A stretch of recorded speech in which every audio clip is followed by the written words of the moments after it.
Thank you, Speaker. My question is to the Minister of Education. Speaker, this week, Ontarians have seen chaos and confusion coming from this government about sex education. First, they announced the repeal of the modernized curriculum, dragging Ontario backwards to 1998 and putting the health and safety of young people at risk. They pretend that there is a 2014 curriculum when there is only 1998 or 2015. They claim there will be ample space to address critical social issues and that teachers will have flexibility to raise these topics. Speaker, school boards, teachers and parents need to know exactly what students will be learning in September. It shouldn't rely on individual teachers. Can the minister explain how gender identity, LGBTQ families, consent and cyberbullying will be taught in our schools when the 1998 curriculum is silent on these issues? Thank you. Minister of Education. Thank you very much, Mr. Speaker. And we need to be very clear here. Teachers will be going back to curriculum they're familiar with because they're going to be using the curriculum that was utilized in 2014.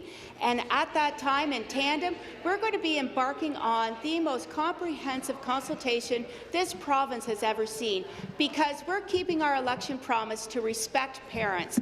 We have heard from tens of thousands of parents that are uncomfortable, but you know what really matters, Speaker? It's that we embark on a comprehensive consultation process whereby every person in this province has an opportunity to hear their voice heard, because we know the previous Liberal government got it wrong, and through our consultation process, we're going to get it right.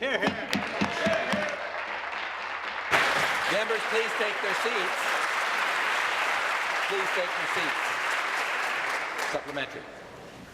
Thank you, Speaker. Again to the minister. It may be news to this government, but this province has already had one of the most comprehensive education consultations in our history. It took place over a period of almost 10 years and resulted in the modernized 2015 health and physical education curriculum. The Minister of Education knows that. 3 years ago, she publicly stated the Minister of Education has done a lot of consulting about this. We need an upgrade to the curriculum. Speaker, why is this minister catering to a small group of radical social conservatives like Charles McVitie, who wants to hold town halls in every riding in Ontario instead of doing her job and keeping the modernized, updated curriculum in place? Minister of Education.